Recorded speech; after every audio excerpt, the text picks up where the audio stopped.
i gospodin Adžić je ostvario san svakog trenera u debitanskoj sezoni na seniorskoj klupi budućnosti. Posle 3-4 mjeseca rada odmah trofej i još da kažemo da je ove sezone Kup Kupova bio zaista kvalitetan.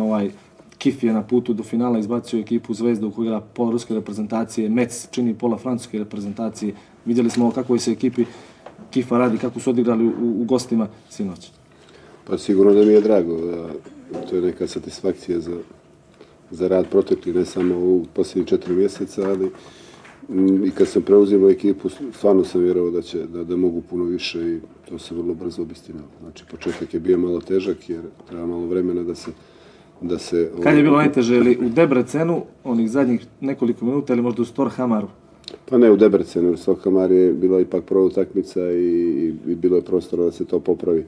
Mislim da smo najslabije odigrali u Storhamaru, a što se tiče Debrecena bilo je najteže, a to je ipak bio neki početak i još nismo mogli u tako jednoj uzavraloj atmosferi kako je bilo, još nismo imali baš najbolji kontakt i nismo još uvijek bili u nekoj potrebnoj i željenoj formi i možda psihološki spremni za takav jedan meč. Ali vrijeme poslije to, odnosno da nisu takve te utakmice bile, ne vjerujem da bi odigrali tako dobro naredne utakmice u gostima, posebno u Francuskoj i u Kifu, u Koldingu. Tako da to je proizvod uvijek kroz ta neka velika iskušenja kad djevojke prođe ekipa, poslije toga odigra se bolje i izvuče se prave pouke i napravi se neki dobar rezultat kao što je ovaj. Igračice sanjaju da igraju ovakve meče u ovakvoj atmosferi, ali čini mi se da vas je malo i ta atmosfera sputala, da ste igrali dosta u grču. Pa sigurno, ja mislim da smo imali sigurno tremu na početku utakmice, ali mislim da je sva ta trema nestala sa prvim sudijskim zviždukom. Možda smo negde u podsvesti imale sve to, atmosfera, možda nas je to malo sputavalo u prvom poluvremenu, ali mislim da, ne znam, sigurno da su nam navijači i sva ta publika bili jedan vetar u leđa, ništa više sigurno. Jovanka, u finišu prve utakmice imali ste problema sa tom 5-1 odbranom ekipe Kifa, postigli samo 3 gola u posljednjih 15 minuta. Kif je juče uglavnom igrao tako i imali ste problema u organizaciji napada. Niste samo 18 golova dala budućnost. Mi smo znali prije početka utakmice da će, to jest cijelu nedelju kad smo se pripremili, da će nam bude mnogo teže nego što je to bilo u Danskoj iz prostog razloga što je ekipa Koldinga izuzetno dobro igra u gostima. To se ispostavilo i na početku utakmice, bile smo u grču, bilo je evidentno, nismo imali ideju u napadu, ali opet kažem, ključ uspjeha je bilo što smo igrali dobro odbranu, imali sjajno raspoloženu Sananu Knezović na golu i mislim da možda imali smo pad u igri, ali igra se zaboravlja na trenutak, pamti se rezultat, bit će vremena da analiziramo igru i greške i da vidimo šta je to što nam nije išlo, a šta ne bi trebalo da dozvolimo u daljem našem takmičenju. Da čujemo i od trenera Adžića komentar ovih stvari taktičkih vezanih za utakmicu. Odbrana Kifa zaista dobra, ali i fantastična odbrana budućnosti. Pa ja sam rekao pred meč da mislim da nas je Kif u prvoj utakmici malo podcijenio i to smo mi iznalački kaznili i napravili dobar rezultat i puno bolje odigrali. A analizirajući njih prije prve utakmice smo vidjeli da stvarno igraju izuzetno, ne samo u gostima, ali posebno u gostima, s obzirom da su odigrali tako dobro protiv jedne Zvijezde, što ne pamtim kad je izgubila kući. Tako da smo očekivali, naravno u domaćoj atmosferi i pod velikim pritiskom na djevojke, da će biti i grča i da će biti njihove jedne želje koja se vidi kad se prati malo utakmica s kakvom su željom igračice Kifa ušle u utakmicu, posebno iskusne. Ne treba zaboraviti da ovakve utakmice su stvarno posebne i ne mogu se upoređivati sa bilo kakvim utakmicama za bodove ili u bilo kom nižem nekom nivou.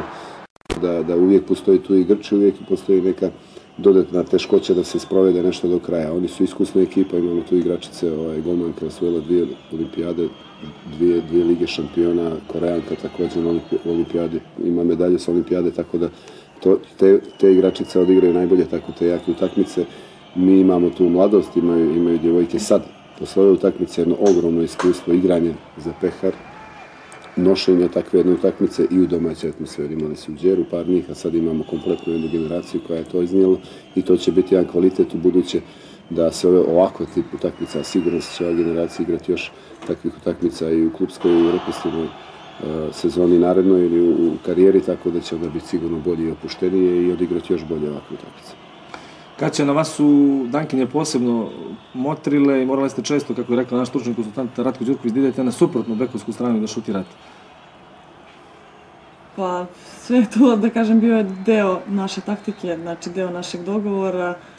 Probali smo stvarno sve, znači takve su nam bile akcije, pravilno sve to da ja završavam možda sa te, neki put sa te druge strane. Znači to je bilo dogovoreno, nije bilo iznuđeno s onim na terenu? Nije sigurno bilo iznuđeno jer sve te akcije što smo radili, ja sam morala tako da se krećem. Znači bilo je negdje gdje sam morala da idem u slabiju, negdje u jaču stranu, ali sve to na kraju kraja bio deo taktike. Jovanka, nije bilo mnogo kontri, bio je tvrd meč s malo polukontri i kontri, zato u jednom trenutku Branu sam rekao, odavno nisam vidio meč gdje Jovanka Radičević daje gol prvi tek u drugom poluvremenu. Pa dobro, manje... Dobro su se vraćale dankinje nazad, naravno i vi. Pa jeste, vraćali su se dobro. Mislim da je bitno da smo osvojili pehar i da smo pobjedili. Sad manje bitno ko je dao kad koji gol, da li u prvom ili u drugom poluvremenu. Ja sam srećna što smo osvojili pehar i meni iskreno ne bi ništa značilo sam ja dala 10 golova u prvom ili u drugom, a da smo mi izgubili taj pehar. Tako da najbitnije je da smo osvojili pehar, a za igru to dalje mogu vremena da analiziramo i vidimo što je. Gospodine Adžiću, evidentno je da od vašeg dolaska je budućnost podigla tu borbenost, popravila mnogu igru u odbrani, a vidjeli smo u finalu da su i oba golmana u prvom meču Brektarović odlično branila u revanšu Sanela Knezović, vaš pomoćnik Vlatko Đanović dobro je radio posao. Pa izuzetan stručnjak je Vlatko Đanović i zajedno radimo ovaj period, a i generacija smo igrali smo nekad zajedno i posebno mi je drago što sarađujemo i na ovom nivou. A što se tiče golmana, stvarno tu je već 2 godine sa njima i već se tu vidi jedan vidan pomak od golmana. Golmani su beba Sanela Knezović je pokazala svoj kvalitet i prije 3 godine je bila jedna od najboljih u finalu protiv Đera, znači golman koji je pobjednik i koji te neke velike utakmice izvuče na pravi način. Sonja Barektarević apsolutno na prvoj utakmici bila među najboljim igračima našim i to je taj kvalitet imati 2 golmana, tu ne bi zaboravili Marinu Vučević, mladu golmanku koja je sigurno u narednom periodu će skrenuti pažnju na sebe i ima jedan zavidan potencijal, a prije svega ima izuzetan rad sa Vlatkom, tako da ne sumnjam da će golmani biti i bolji u narednom periodu, što je preduslov. U rukometu sigurno bar pola ekipe su golmani, tako da preduslov njihova forma i podizanje njihove forme i njihov kvalitet za još bolje rezultate. Sinovac je slavilo, sinovac smo pričali naravno o tim pozitivnim aspektima. Večeras možemo više i da analiziramo ovu sezonu. Vjerujem da se već spremate za narednu. Šta je ono što očekujete da ćete promijeniti za narednu sezonu, budućnost naravno i od jeseni igra u Ligi šampiona? Šta je što vam se nije dopalo kod ekipe i što vam se ne dopada u ovom trenutku?